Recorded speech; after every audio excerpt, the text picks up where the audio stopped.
अस्सलाम वालेकुम वरहमतुल्लाहि वबरकातुहू। उम्मीद है कि आप सब लोग खैरियत से होंगे and I am sorry to all of you, क्योंकि मैं इतने दिनों से कोई भी लेक्चर अपलोड नहीं कर सका, तो इसलिए मैं माजरत हूँ। इंशाल्लाह आज के बाद आपको ऑन द टाइम हर एक लेक्चर आपको मिलता रहेगा। तो let's come to the point. हमने लास्ट वन जो टॉपिक डिस्कस किया हुआ था उसका नाम था थ्योरीज ऑफ लाइट, और थ्योरीज ऑफ लाइट के बाद हमने कुछ मैथमेटिकल डेरिवेशंस के बारे में डिस्कस किया हुआ था।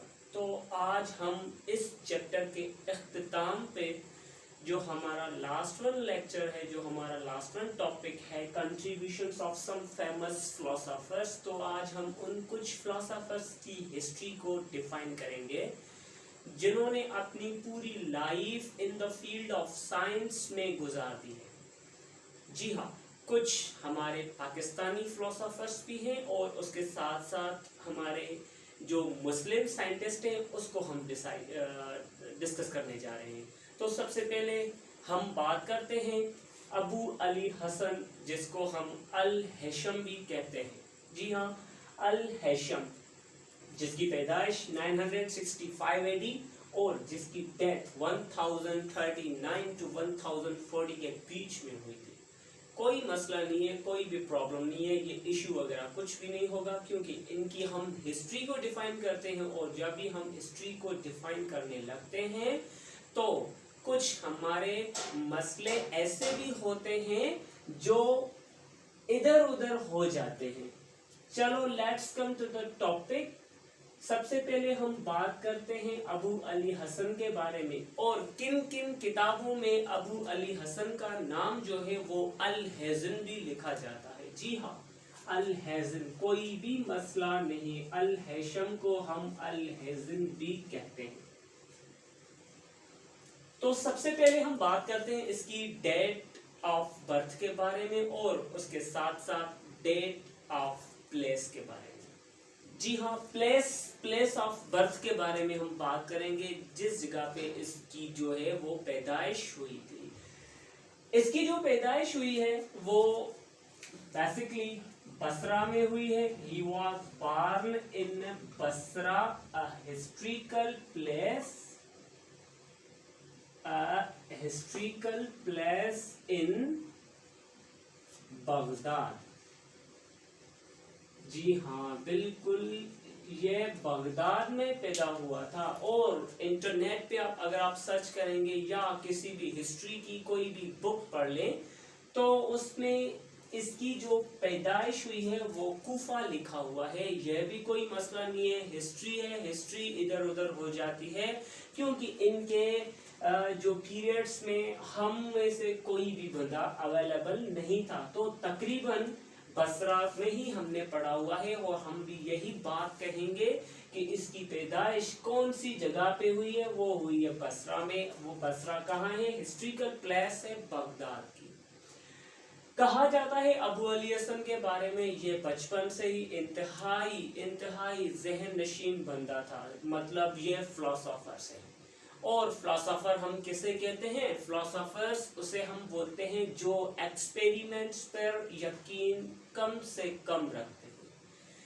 हमारे बंदों में से कोई भी फिलोसोफर्स नहीं बनता, हम जो है वो एक्सपेरिमेंटल साइंस पर डिपेंड करते हैं। और अभी जो हम फिलोसॉफी स्टडी करते हैं वो फिलोसॉफी हमें या तो एजुकेशन के हिसाब से आती है या एक्सपीरियंस के हिसाब से हम गेनिंग करते हैं। तो इनका भी कुछ ना कुछ एक्सपीरियंस हुआ था, जिसकी वजह से इसको हम क्या कहते हैं? फिलोसोफर्स कहते हैं। चलो अबू अली हसन के बारे में और बातें करते हैं। अबू अली हसन बेसिकली बसरा में पैदा हुआ 965 एडी में बगदाद की सिटी में। और अबू अली हसन का बहुत सारे बुक्स लिखे हुए हैं, वो सारे के सारे जो बुक्स हैं वो इंतहाई फेमस हैं, सारे बुक्स फेमस हैं। मगर इसका जो सबसे ज्यादा मकबूल तरीन बुक लिखा हुआ है वो लिखा हुआ है किताबुल मनाजिर। किसके ऊपर इसने किताब लिखा हुआ है? Which is related to optics. तो इसके हम बुक का नाम लिखते हैं। He wrote a very comprehensive book which is named as Kitabul Manazir. Kitabul Manazir, which is related to optics, OPT। और हम ऑप्टिक्स किसे कहते हैं? हम ऑप्टिक्स कहते हैं लाइट को। जी हाँ, बिल्कुल। मतलब ये जो अंदर हमारे रूम में ही ये जो बल्ब चल रहे हैं, तो इसकी भी लाइट क्या कर रही है? जमीन पर पहुंच रही है। तो बेसिकली रोशनी के बारे में इसने बात की है। रोशनी कैसे पैदा होती है, बेसिकली रोशनी है क्या, ये भी हम जानते हैं। Light is the form of energy which always travels in straight line. और ये किसने बात कही थी? ये बात कही थी अबू अली हसन ने। क्या कहा था? Light is the form of energy. बिल्कुल, तवानाई है, वो भी एक एनर्जी है। रोशनी हमेशा सीधी लकीरों में क्या कर रही होती है? सफर कर रही होती है। तो इसने क्या बोला? इसने अपने किताबुल मनाजिर बुक्स में सिर्फ और सिर्फ डिस्कस किसको किया हुआ है? वो किया हुआ है लाइट को। In his book he discussed the internal and external structure of human आई।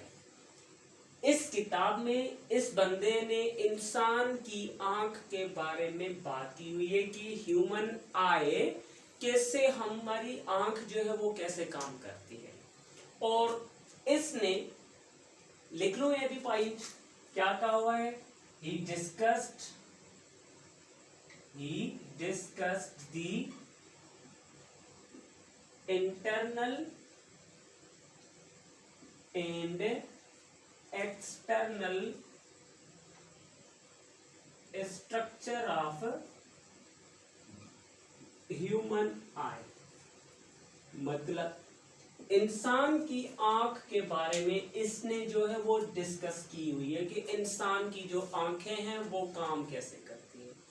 ये जो रोशनी है, ये रिफ्लेक्टेड लाइट जो है वो डायरेक्टली हमारी आंखों पे पहुंचती है। और हमें यह भी पता है हमारी आंखों में कॉन्वेक्स लेंसेज अवेलेबल है। तो हमारी जो रोशनी है वो डायरेक्ट लेंसेज से गुजरकर, मतलब इस तरह से इसने डिफाइन किया हुआ है। फर्ज करें ये एक लेंस है और ये कोई हम लाइट सोर्स लेते हैं।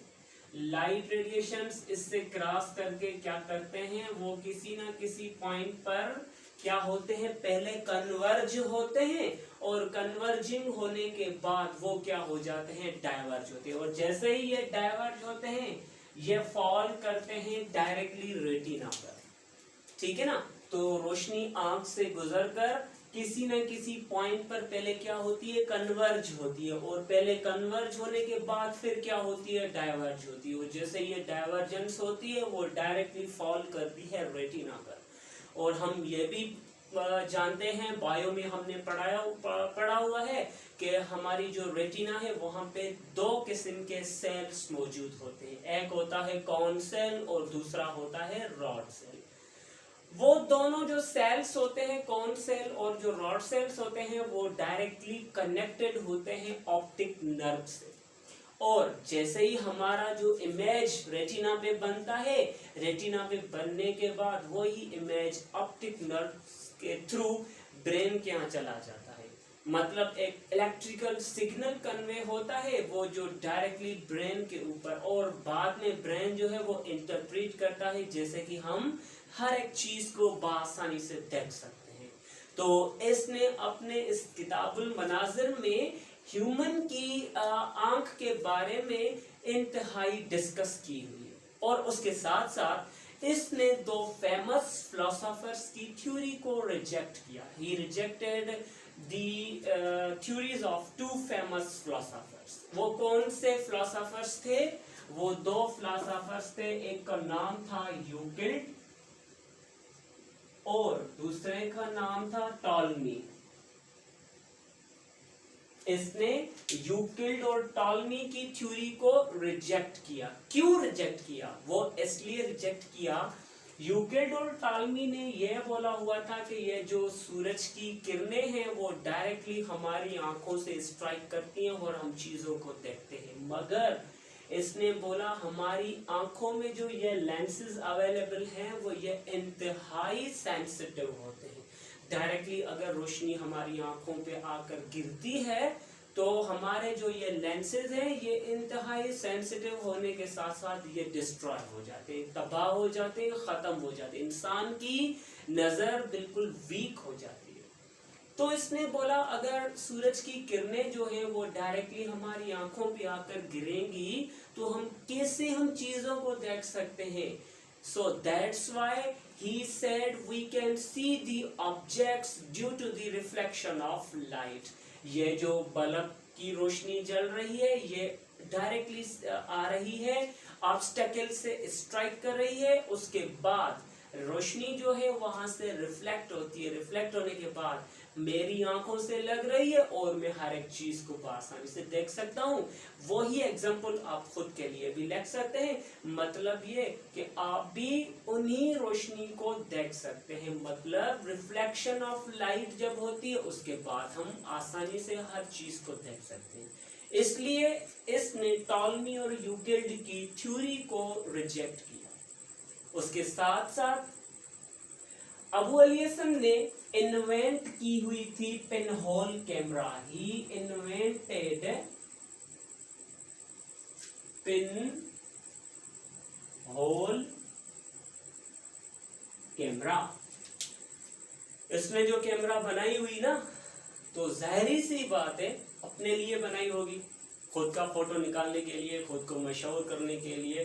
अरे नहीं भाई, इसने जो कैमरा बनाई हुई है वो खुद के लिए नहीं बनाई, हमारे लिए नहीं बनाई, मगर बनाने के बाद सबसे पहला जो फोटो लिया गया था वो लिया गया हुआ था सन इक्लिप्स का। जी हाँ, सूरज की ग्रहण का। क्योंकि उस वक्त सूरज ग्रहण एक कॉमनली जो था वो होता रहता था। एक तो सूरज ग्रहण और दूसरा चांद ग्रहण, दोनों कॉमनली होते रहते थे उस वक्त में। अभी भी होते हैं मगर इतने नहीं होते, काफी साल के बाद, काफी टाइम के बाद होते। मगर इसने क्या बनाया, एक पिनहोल कैमरा बनाई और उस कैमरा में सबसे पहले जो फोटो निकाला वो मेरा नहीं निकाला, मेरा भी नहीं निकाला, ना ही आप लोगों का निकाला, मगर किसका निकाला। He invented pinhole camera and captured